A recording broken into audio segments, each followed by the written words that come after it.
Pregunta 42.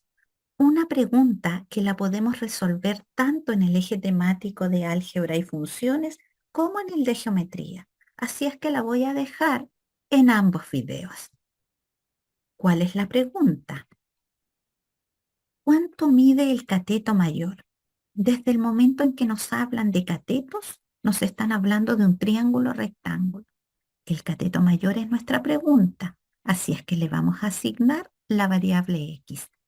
Datos. El área de este triángulo es 54 centímetros cuadrados. Un medio de la base por la altura es 54. Y en un triángulo rectángulo, un cateto es base, el otro cateto es altura. Así es que vamos a tener un medio por x y nos falta el otro cateto. Tenemos este dato. Uno de sus catetos mide 3 centímetros más que el otro. Si este es el mayor y mide x, entonces el otro tendrá que medir x menos 3. Y ese va a representar nuestra altura por x menos 3, igual a 54. Vamos a multiplicar por 2 y nos va a quedar que x por x menos 3 va a ser 108. Y ahora tenemos que buscar dos números cuyo producto sea 108, donde x es el mayor. Y acá tenemos los números. Recuerda que esto representa el cateto mayor, así es que acá está tu x. Empecemos con x igual 6. Nos va a quedar 6 por 6 menos 3, 3. Eso me da 18. Luego esta no es. Vamos con x igual 9. ¿Qué nos va a quedar? 9 por 9 menos 3. Y 6 por 9 es 54. Esta no es. Vamos con x igual 12. Vamos a tener 12 por 12 menos 3, 9. Y eso es precisamente 108. ¿Cuánto vale tu x? Tu x vale 12. Ahora, si no se te ocurrió esa forma, hubieses tenido que, a partir de acá, resolver una ecuación cuadrática. ¿Qué nos quedaba? Nos quedaba x cuadrado menos 3x. Este 108 pasa restando y eso es igual a 0. Así es que factorizamos x igual a 0, menos por menos es más, y tenemos que buscar dos números cuyo producto sea 108, y como estos signos nos dieron distintos, entonces la diferencia debe ser 3. Y esos números son precisamente el 12 y el 9. Y con esta técnica, el número más grande va primero. Así es que ahí tenemos la factorización. Luego decimos, el x menos 12 va a ser 0, y de ahí sacamos el x igual 12, y la otra solución saldría cuando el x más 9 sea 0, y ahí el x es menos 9. Y este x no corresponde porque esto es una distancia, luego es un valor positivo. Por lo tanto, la respuesta es 12. Pregunta 43. Debemos saber cuántas cajas hay ordenadas aquí. ¿Qué nos han dicho? Que todas las cajas son del mismo tipo, que vamos a tener una caja sobre otra y no hay espacios vacíos entre ellas. Empecemos a contar las cajas. Fíjate que hay 4 pisos, 1, 2, 3, 4 pisos. Vamos a ir contando por pisos. Acá tenemos el piso 1. Y en el piso 1 vemos que aquí hay 3 cajas. Aquí también hay 3 cajas. Y como no hay espacios vacíos, entonces tenemos 9 cajas. Agreguemos las que hay en el piso 2. Aquí está el piso 2. Faltan algunas cajas. ¿Y cuáles faltan? Las que están en este espacio. Aquí no hay, aquí y aquí tampoco. Por lo tanto, en el piso 2 tenemos solamente 6 cajas. Seguimos avanzando y vamos a ver qué ocurre en el piso 3. Aquí está el piso 3. Vemos estas 3 cajas. Tenemos esa caja, tenemos esa y no hay espacios vacíos, por lo tanto también tenemos esa. Agregamos 4 cajas más. Y en el piso 4 estamos viendo que solamente está esta caja, por lo tanto agregamos 1. Y con eso, al hacer la suma, tenemos que hay 20 cajas en total, alternativa correcta D. Pregunta 44. ¿Cuántos metros cúbicos de agua aproximadamente se consumen diariamente en cierta industria? ¿Qué nos han dado?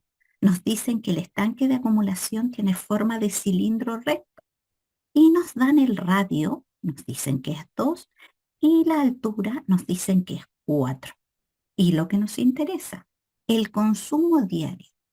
Vamos a decir que el consumo diario será, y lo rescatamos de la información, el 50%, es decir, la mitad de qué cosa, de la capacidad del estanque. Y el estanque es un cilindro, por lo tanto es la mitad del volumen de un cilindro.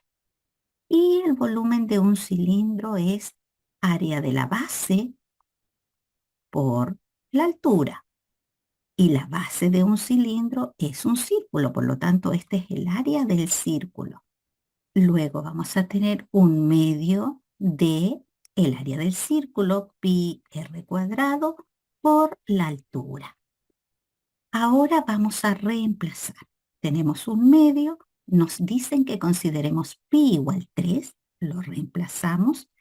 El radio nos dijeron que era 2, lo elevamos a 2 por la altura y nos dijeron que la altura era 4. Vamos a simplificar, 2 por 1, 2, 2 por 2, 4. Vamos a calcular esta potencia, 2 por 2 es 4. Ahora calculamos y tenemos 3 por 4, 12, 12 por 2, 24, eran metros, por lo tanto, metros cúbicos. Alternativa correcta, C. Pregunta 45. Queremos encontrar el volumen de este modelo de cama. Nos dicen que tiene forma de paralelepípedos rectos y tenemos a la vista el ancho, tenemos la altura y la profundidad es la misma para ambos paralelepípedos.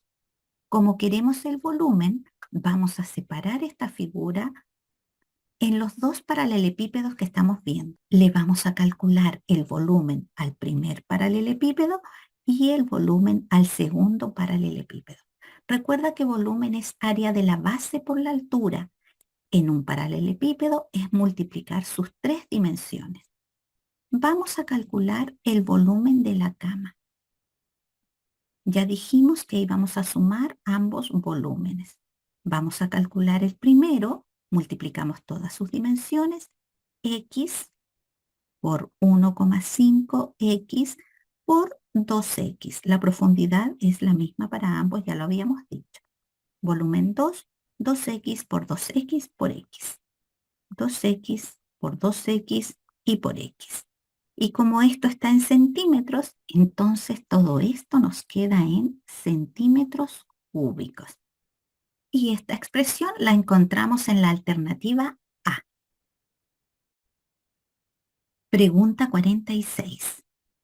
Debemos justificar por qué el área total de este nuevo prisma va a ser menor que la suma de las áreas totales de estos prismas originales. ¿Qué tenemos? Dos prismas exactamente iguales que los vamos a juntar por estas caras. Cuando los juntemos, estas caras van a desaparecer para poder darle forma al nuevo prisma. Como desaparecen estas dos caras, significa que el área total de esta figura va a ser menor que la suma de estas áreas totales, porque va a haber dos caras que ya no pertenecen a esta figura. Eso lo tenemos en la alternativa D. De hecho, podemos verlo algebraicamente. Estas son caras laterales, le voy a llamar A. La base es cuadrada, le voy a llamar B. Por lo tanto, el área total de este prisma va a ser las dos áreas de la base más las áreas laterales, que son 4 exactamente iguales. Y el otro prisma es exactamente igual a ese, por lo tanto el área total es la misma.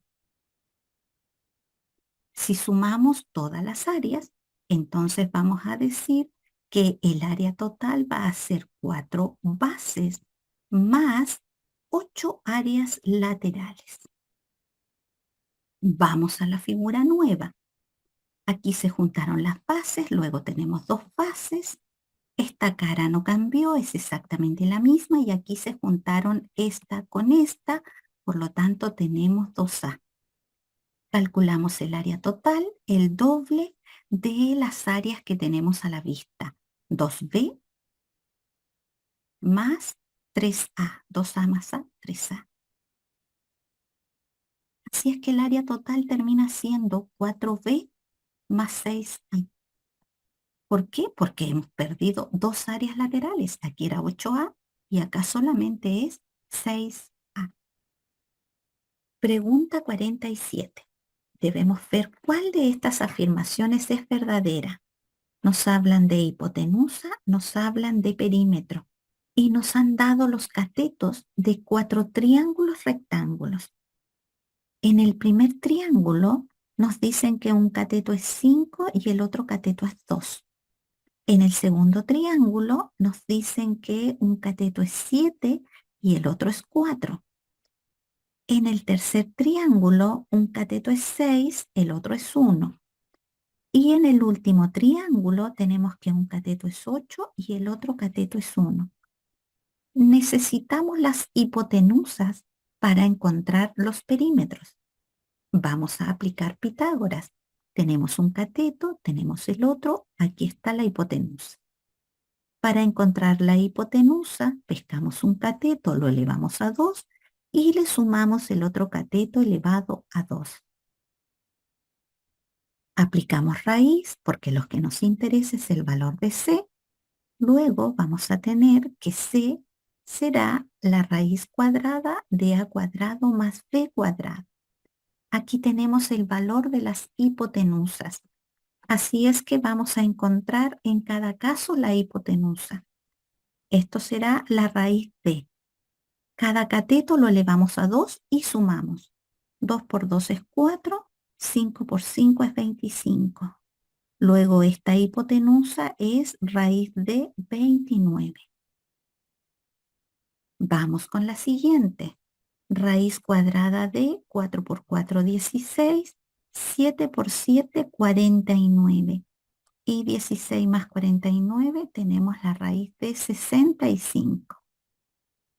La siguiente hipotenusa, 1 por 1, 6 por 6. Y eso nos da la raíz cuadrada de 37. Y la última, 1 por 1 y 8 por 8. Y esa suma nos da 65. Tenemos raíz cuadrada de 65. Ahora estudiemos las alternativas. Alternativa A. El triángulo B es el que tiene la hipotenusa de mayor medida entre todos.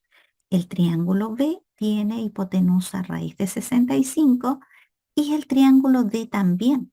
Por lo tanto, no podemos decir que esta es la mayor hipotenusa porque tenemos dos iguales. Eso la hace falsa. ¿El triángulo B y el triángulo D tienen igual perímetro? Tienen la misma hipotenusa, pero no el mismo perímetro. De hecho, el perímetro del triángulo B es 4 más 7, 11, más la raíz de 65. Y el perímetro del triángulo D va a ser 1 más 8, 9, más la raíz de 65.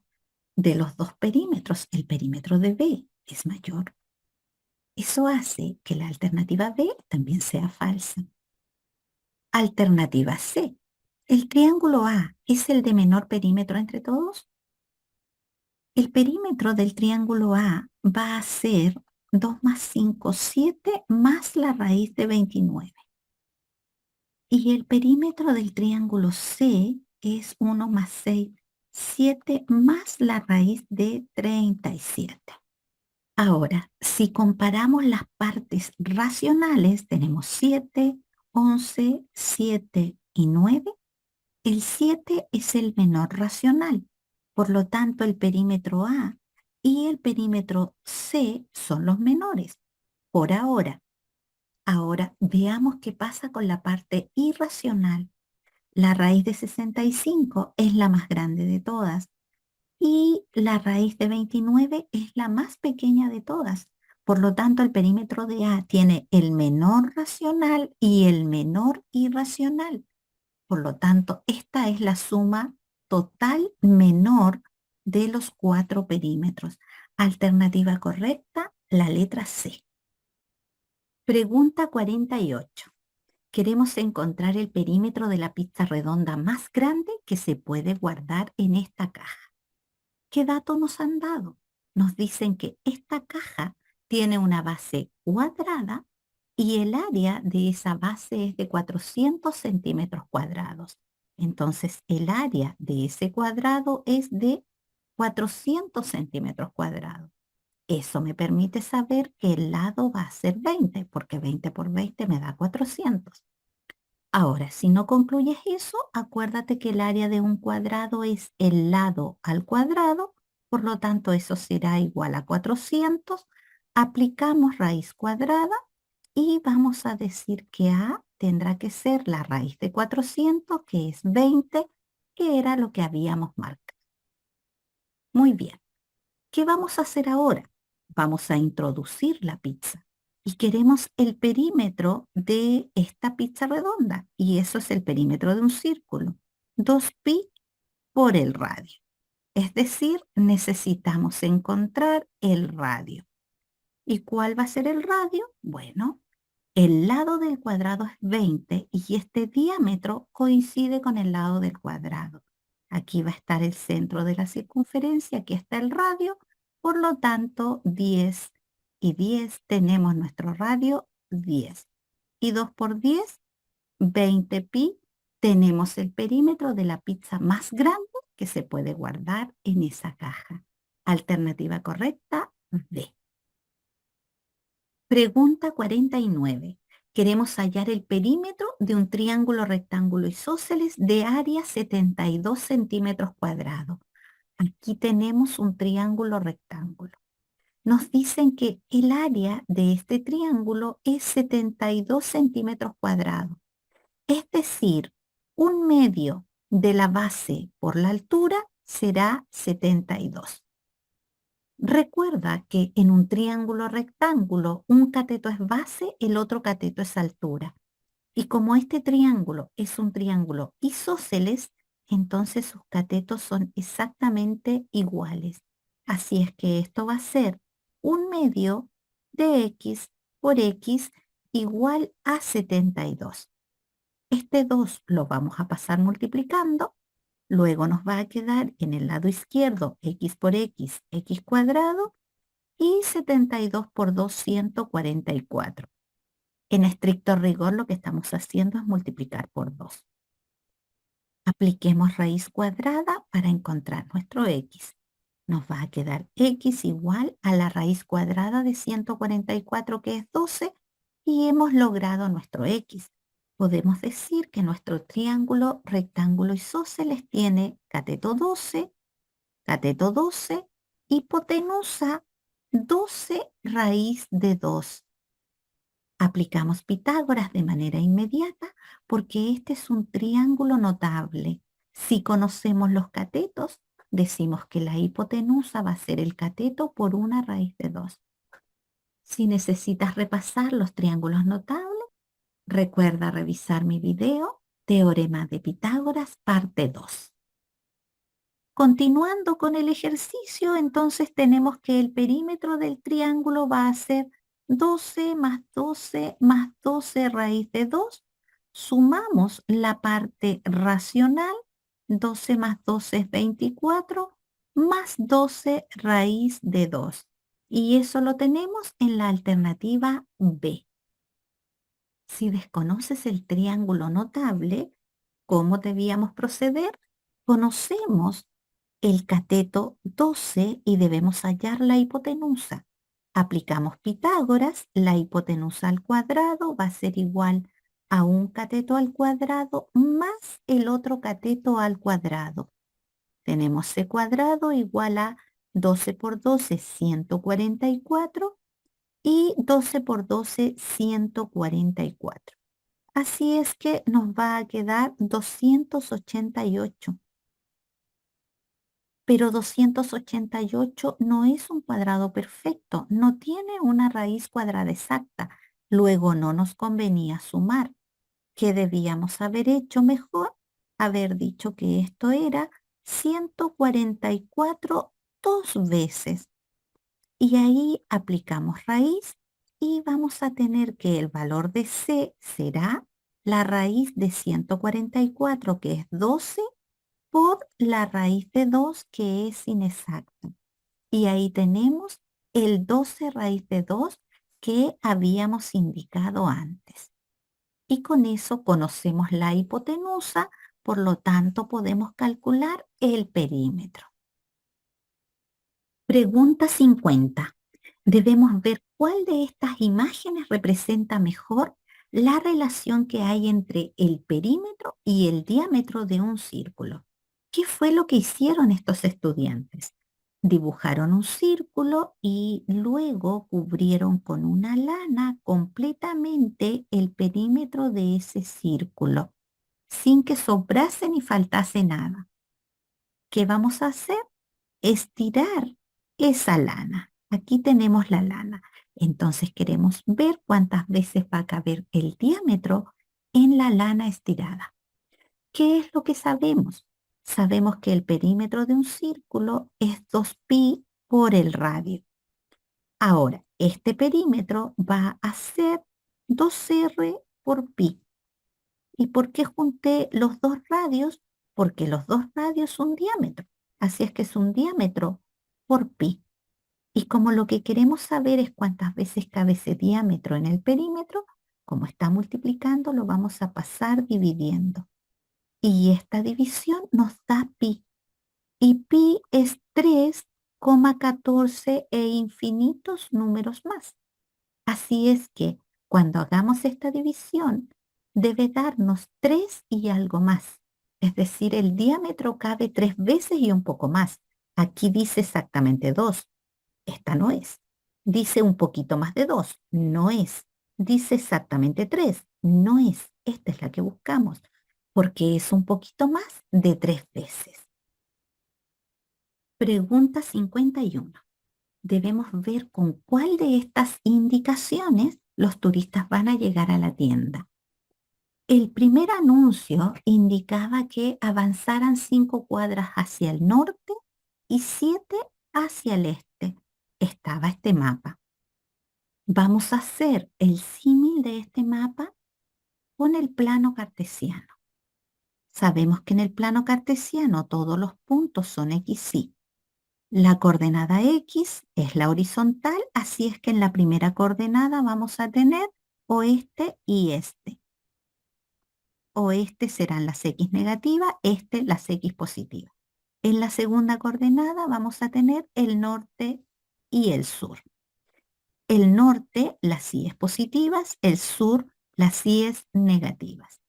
Ahora, lo que decía el primer letrero, decía avance 5 cuadras hacia el norte, es decir, hacia arriba, eje Y 5 positivo, y 7 cuadras hacia el este, eje X hacia las X positivas. Ahí tenemos la primera traslación, pero después ellos cambiaron de ubicación y nos dan esta segunda indicación.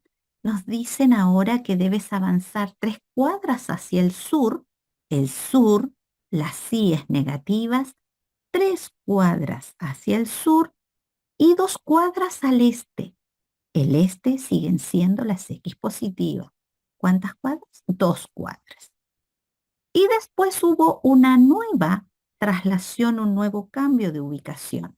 Dice 10 cuadras al norte. El norte, las síes positivas. 10 cuadras. Y 3 al oeste. El oeste, las X negativas. 3 cuadras. Aquí tenemos las 3 indicaciones para llegar a la tienda. Ahora las vamos a reducir a una sola. Estos son vectores traslaciones, por lo tanto los podemos sumar y podemos decir que la traslación única que pueden hacer para llegar al destino que buscan será la suma de todas las primeras coordenadas. 7 más 2, 9, 9 menos 3, 6. Y vamos a tener 5 más 10, 15, 15 menos 3, 12. ¿Y cómo leemos esta información? El eje X, la primera coordenada, indica este-oeste, positivo, este. La segunda coordenada indica norte-sur, me salió positivo, norte. Así es que tenemos 6 al este, 12 al norte. Alternativa B. Avance 12 cuadras al norte y 6 cuadras hacia el este. Pregunta 52. Nos están pidiendo las coordenadas de la imagen del punto C. Nos dieron el punto C. Nos dicen que tiene coordenadas 1, menos 2 y que este punto va a ser trasladado según el vector menos 5, menos 3. Y recordemos que para realizar una traslación simplemente debemos sumar las primeras componentes y después las segundas componentes. Es decir, suma x con x e y con y. Así es que nos queda 1 menos 5, eso es menos 4, y menos 2 menos 3, menos 5. Ahí tenemos las nuevas coordenadas de C. Alternativa correcta, C. Pregunta 53. Debemos encontrar cuál de estos puntos pertenece a una circunferencia que ha sufrido dos transformaciones isométricas. ¿Cuál es esa circunferencia? Es una circunferencia de radio 1 y el centro el punto menos 1, menos 2. En el tercer cuadrante tenemos el centro de la circunferencia y esta circunferencia se llama T. Primera transformación isométrica. Sufre una traslación. Se traslada 3 unidades a la derecha y 4 unidades hacia arriba. Ahí tenemos la traslación. Luego, el centro de la circunferencia va a quedar en este punto, en el 2,2. Ahí está la circunferencia. Y ahora le aplicamos una reflexión respecto al eje Y. Es decir, para encontrar el homólogo de este centro, trazamos una perpendicular al eje y nos aseguramos de estar a la misma distancia. Visualmente tenemos 2 unidades hacia la derecha, por lo tanto tenemos que considerar 2 unidades hacia la izquierda y ubicamos el centro de la circunferencia que andamos buscando. Y ahí está la circunferencia R, que sufrió una traslación y una reflexión. Ahora, ¿qué puntos pertenecen a esta circunferencia? Los puntos evidentes que pertenecen a la circunferencia, S y S. Ahora, ¿cuál es la coordenada X para estos puntos? El X vale menos 2. Y la coordenada Y, aquí vale 1, por lo tanto el menos 2,1 pertenece a la circunferencia. No lo tengo. Y el otro sería menos 2,3 y ese lo tenemos en la alternativa B. Pregunta 54. ¿Cuántos estudiantes fueron encuestados?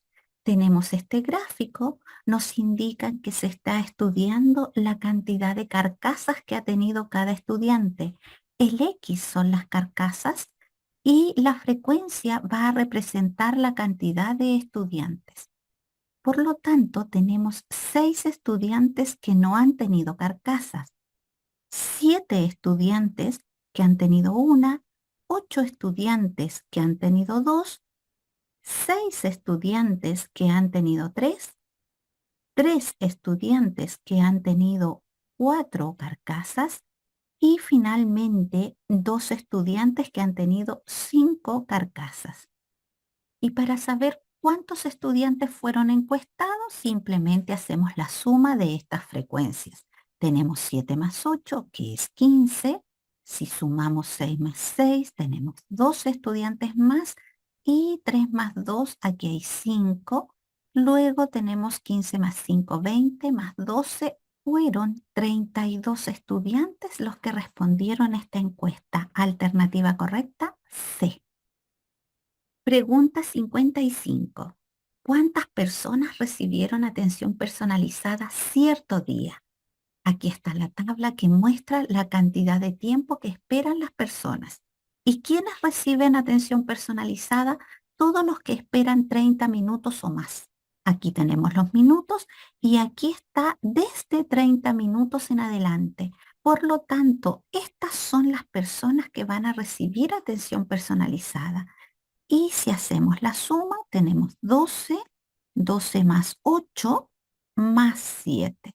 Así es que acá tenemos 20 más 7, 27 personas serán atendidas personalmente. Pregunta 56. Debemos encontrar la afirmación verdadera. Alternativa A. Todos los mayores de 75 años de esta región tuvieron por lo menos 7 años de escolaridad. ¿Qué pasa con la escolaridad?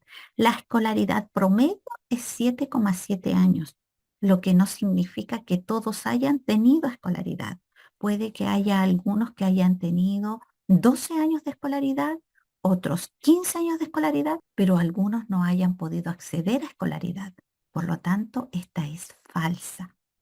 Alternativa B. Esta región es la que tiene mayor proporción de habitantes mayores de 75 años en comparación con el resto de las regiones. Esta región tiene un 63% de adultos mayores, pero si comparamos con Ñuble, Ñuble tiene un 64%. Por lo tanto, Ñuble tiene más. Luego, esta afirmación también es falsa. Alternativa C. Tenemos que hacer un cálculo para ver si nos da este valor aproximado. Lo vamos a dejar en espera porque si la siguiente es falsa, significa que esta es verdadera y no es necesario hacer el cálculo. Estudiemos la alternativa D. En esta región hay un 28% más de hombres mayores de 75 que de mujeres. Aquí está la proporción entre hombres y mujeres. Y los hombres son menos que las mujeres. Esta es falsa. Y como esta es falsa, entonces la C es verdadera y no hemos tenido que hacer ningún cálculo.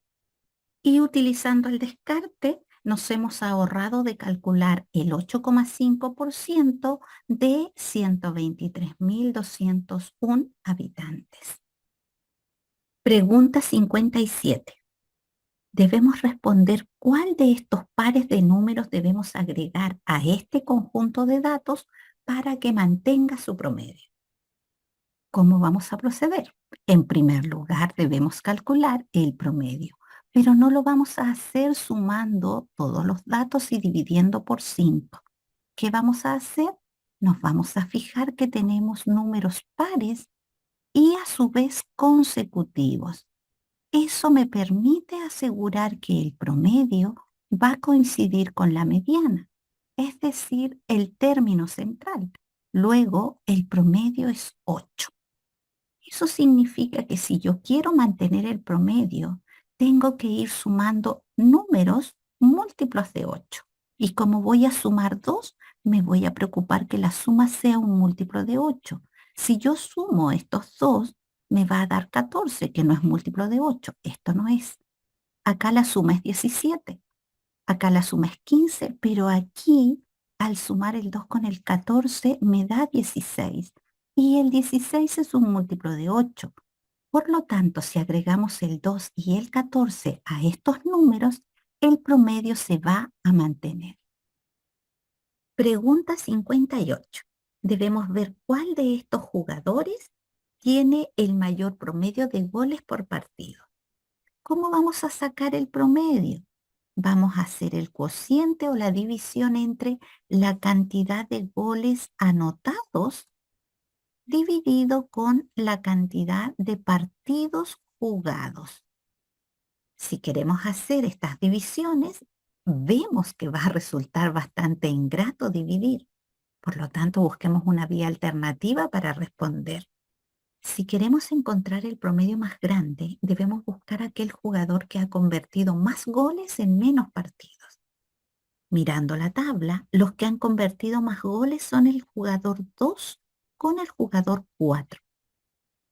Y acá tenemos la cantidad de partidos que han jugado. Claramente el jugador 2 ha jugado muchísimo menos partidos que el jugador 4 y tienen casi la misma cantidad de goles. Por lo tanto, el jugador 2 va a tener el mejor promedio entre los cuatro jugadores. Ahora, si insistimos en las divisiones, el promedio del jugador 2 va a ser 429 dividido en 623. Y el promedio del jugador 4 va a ser 432 dividido en 1034. ¿Cuáles serían valores aproximados? El 429 es un número más grande que la mitad de 623. Por lo tanto, todo este número va a ser un número más grande que un medio. En cambio, aquí el 432 no alcanza a ser la mitad de 1034. Luego este número va a ser más chico que un medio. Con esto estamos diciendo que el promedio más grande va a ser el promedio del jugador 2. Pregunta 59. Debemos justificar por qué la moda no va a cambiar aun cuando se incorporen las preferencias pendientes. Tenemos mayor frecuencia 12, eso me asegura que la moda es el color verde. Al revisar las otras frecuencias, todas son 7. Si a la frecuencia 12 le resto 7, eso nos queda 5. El color verde excede en 5 la preferencia de cualquier otro color. Y si agregamos las 4 preferencias de los alumnos que faltaron a algún color en específico, vamos a tener 7 más 4, eso nos da 11 y la moda no va a cambiar. ¿Por qué? Porque la diferencia entre el verde y cualquier otro color es de 5 preferencias. Ese argumento lo tenemos en la letra B. Pregunta 60. Debemos calcular la desviación a cada uno de estos datos y después decir cuál va a ser su mediana. Nos indican cómo se calcula la desviación. Debemos hacer esta diferencia. A cada dato debemos restarle el promedio y nos han dado el promedio. ¿Qué deberíamos hacer? Tomar uno por uno estos valores y restarle 2,994 y después ordenarlos. No sé a ti, pero a mí no me resulta agradable hacer estas diferencias. Voy a buscar una vía alternativa de resolución. En teoría de números tenemos que si tú tienes datos ordenados y le sumas o agregas el número que tú quieras, el orden se mantiene. Por lo tanto, lo primero que voy a hacer será ordenar estos datos que están aquí. El más pequeño es 2,97, le sigue 2,98, después tenemos el 3 y finalmente el 301 que está dos veces. Tengo los datos ordenados, puedo decir que la mediana es el término central, así es que tenemos la mediana. Y ahora le voy a restar P a todos los datos, es decir, voy a trabajar con la desviación. ¿Y cuál dato me interesa de todos estos? Solo la mediana. No necesito hacer este cálculo, no necesito hacer ese, no necesito ese ni ese. Solo me interesa el que va a quedar al centro. Así es que a 3 le resto el promedio, que es 2,994. Y cuando hagamos esta diferencia será, y en estos datos tengo la mediana, que es lo que me están pidiendo. Alternativa correcta, D. Pregunta 61. Debemos responder cuál es la afirmación verdadera. ¿Qué datos nos han entregado? Nos dan el promedio de los salarios de los trabajadores en la sucursal 1 y el de la sucursal 2. Además, nos dan una relación entre la cantidad de trabajadores en ambas sucursales. Nos dicen que los de la sucursal 2 son el doble de los de la sucursal 1. Si en la sucursal 1 hay n trabajadores, en la sucursal 2 hay el doble, 2n. Debemos trabajar con promedios. ¿Cómo vamos a sacar el promedio de los salarios? Vamos a sumar todos los salarios y los vamos a dividir con la cantidad de trabajadores.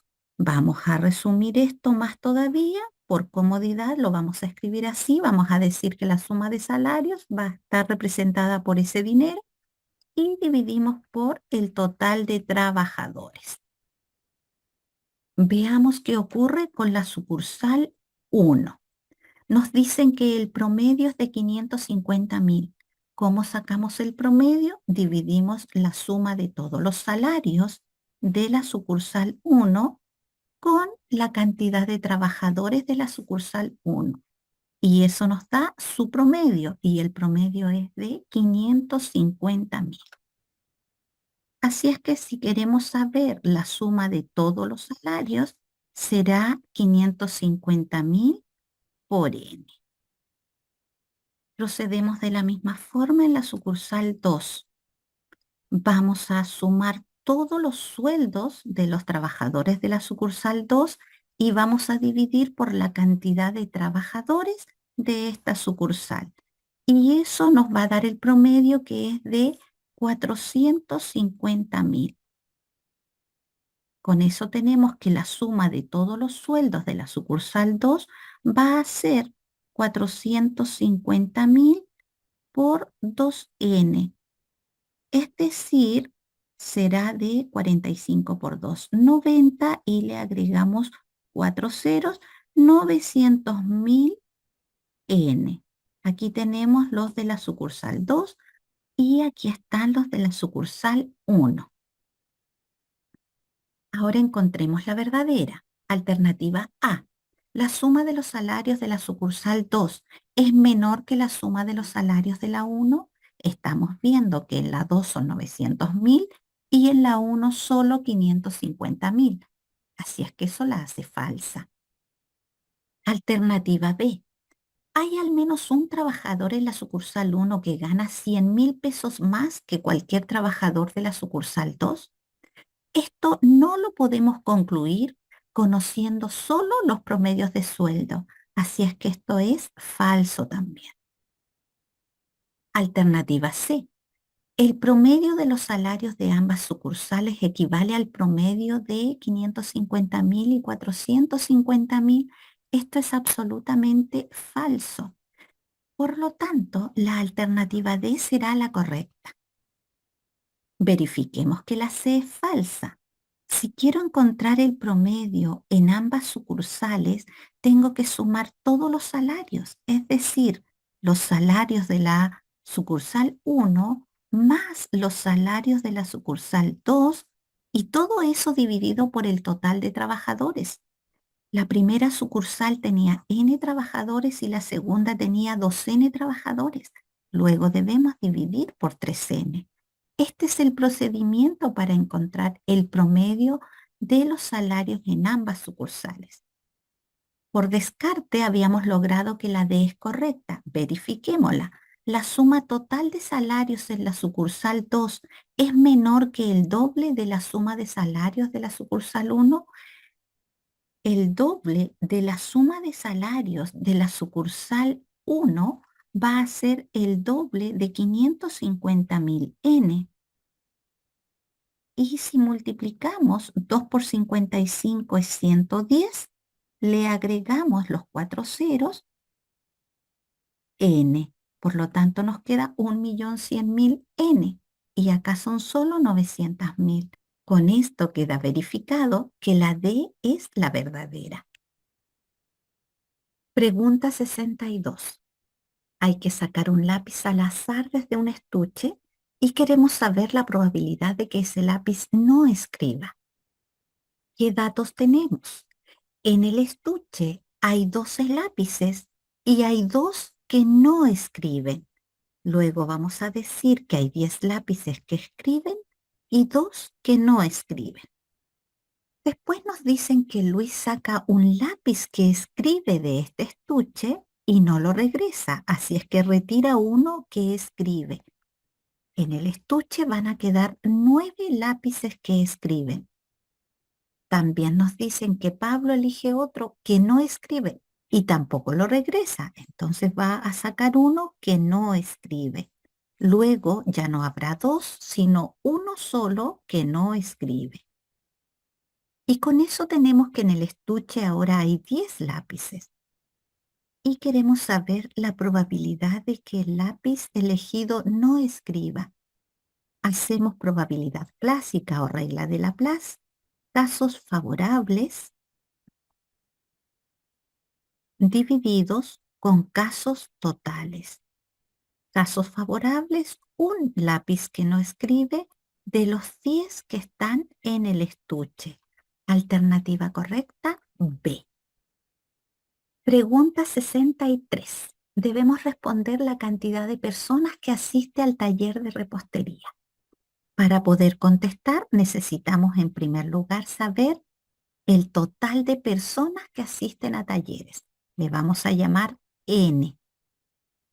¿Qué datos nos han dado? Nos dicen que la probabilidad de que participe en el taller de pintura al óleo es de 0,25. 0,25 es el 25%, eso es un cuarto. Podemos decir que un cuarto de todas las personas que van a los talleres son las 20 que van a pintura al óleo. Multiplicamos por 4 y tenemos que nuestro n va a ser 20 por 4, 80. Aquí está la cantidad de personas que asisten a talleres. Y como queremos saber las que van a repostería, entonces a las 80 personas les vamos a restar todas las que van a pintura al óleo con las que van a diseño web y las que van a Zumba. Si hacemos las operaciones respectivas, entonces vamos a restar 64 personas y eso nos va a dar 16. Alternativa correcta, C. Pregunta 64. ¿Cuántas bolitas rojas hay en la urna? ¿Qué datos tenemos? Hay 36 bolitas en la urna y nos dicen que la probabilidad de sacar amarilla o azul es de 2/3. Eso me permite asegurar que la probabilidad de sacar roja, las que faltan, tendrá que ser 1/3. 2/3 más 1/3 nos da 1. Y con eso podemos contestar la pregunta. ¿Cuántas rojas va a haber? 1/3 de todas las bolitas. Y las bolitas eran 36. Y 1/3 de 36 es 12. Alternativa correcta, B. Veamos una segunda forma de sacar la probabilidad de las rojas. En la caja hay bolitas amarillas, azules y rojas. Luego la probabilidad de sacar amarilla más la probabilidad de sacar azul más la probabilidad de sacar roja va a ser la probabilidad del espacio muestral completo, por lo tanto va a ser 1. Podemos decir que esta suma es la probabilidad de sacar amarilla o azul. Estos eventos son mutuamente excluyentes, no hay elementos comunes. O es amarilla la bolita o es azul. Le agregamos la probabilidad de que sea roja y eso ya sabemos que es 1. Esta probabilidad la conocemos, nos dijeron que era 2/3. Más la probabilidad de sacar roja, eso es 1. Despejando, tenemos la probabilidad de sacar roja va a ser 1 menos 2/3. Y al hacer esta diferencia, tenemos el 1/3 que habíamos indicado al principio. Pregunta 65. ¿Cuál de estos diagramas de cajón representa mejor los datos que nos han dado? nos hablan de 20 estudiantes y aquí tenemos la cantidad de bicicletas que tienen por casa. Lo primero que vamos a hacer será tabular los datos. X es la cantidad de bicicletas que va de 0 a 6. 0, 1, 2, 3, 4, 5 y 6. Ahora veamos la frecuencia, es decir, la cantidad de veces que nos dieron esta respuesta. 0 bicicletas 2 veces, una bicicleta 4 veces, 2 bicicletas 7 veces, 3 bicicletas 3 veces y acá tenemos 2 veces, 1 y 1.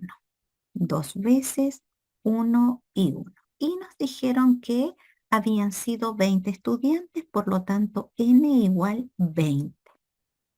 Empecemos a revisar los gráficos de caja. El primer bigote representa el dato mínimo, que es 0 bicicletas, y todos tienen 0 bicicletas. El segundo bigote representa el X máximo, que en este caso es 6, y todos tienen dato 6. Por lo tanto, no nos permite descartar ninguno. Los otros datos que intervienen en el gráfico de caja son el Q1, el Q2 y el Q3.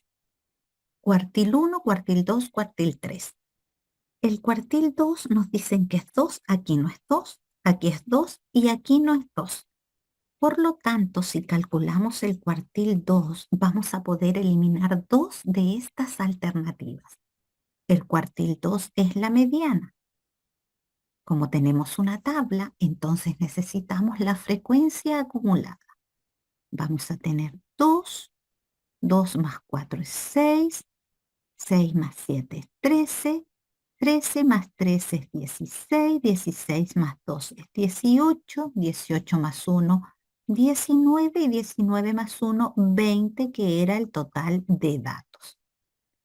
La mediana es el término central. Como son 20 datos, significa que los dividimos en dos grupos de 10 cada uno. El último elemento del primer grupo con el primer elemento del segundo grupo me van a dar la mediana, el promedio entre el X10 con el X que está en la posición 11. Como queremos encontrar los X que están en la posición 10 y 11, vamos a la frecuencia acumulada. Tenemos aquí hasta la posición 6 y aquí hasta la 13. Por lo tanto, X igual 2 corresponde al X igual 10 y al X igual 11. Y el promedio obviamente va a ser 2. Entonces, la mediana, el cuartil 2, valen 2. ¿Y dónde tenemos que el cuartil 2 es 2? Aquí y aquí. Luego eliminamos esta cuyo cuartil 2 no es 2 y esta cuyo cuartil 2 tampoco es 2. Y ahora deberíamos encontrar el cuartil 1 y en las dos que me quedan el cuartil 1 es 1. Así es que el que me conviene es hallar el cuartil 3. Encontremos el cuartil 3. Aquí tenemos el recordatorio. Primero debemos hallar la posición del cuartil 3, que va a ser 3, este I es el 3. 3 por n más 1 son 20 datos, por lo tanto n más 1 es 21, y como son cuartiles dividimos en 4. 3 por 21 es 63 y nos queda 63 cuartos. Es decir, 15 enteros, 3 cuartos. Como no nos ha dado entero, entonces vamos a decir que el cuartil 3 va a ser el promedio de los X que rodean al 15,75. Recuerda que este número es 15,75. Luego va a ser el promedio entre el X15 con el X16. Y esos valores de X los encontramos aquí en la frecuencia acumulada. Aquí está el X16. Está desde el 14 al 16. Luego el 15 es un 3 y el 16 también. Así es que el promedio va a ser 3. y eso me permite asegurar que la alternativa correcta es C. Si te estás cuestionando cómo representé este valor, recuerda que eso te está indicando una posición. Matemáticamente no existe una posición 1575. O es 15 o es 16. Por ese motivo es que utilizamos los X que rodean a este número, que va a ser el X que está en la posición 15 con el X que está en la posición 16, ya que este número se encuentra entre esos valores. De todas maneras, si te quedan dudas con este cálculo, puedes consultar mi video cuartiles, quintiles, deciles y percentiles, donde explico cómo obtener todas estas medidas de posición. Espero que estas explicaciones te resulten de mucha utilidad. Gracias por acompañarme en estas revisiones. Que estés muy bien. Adiós.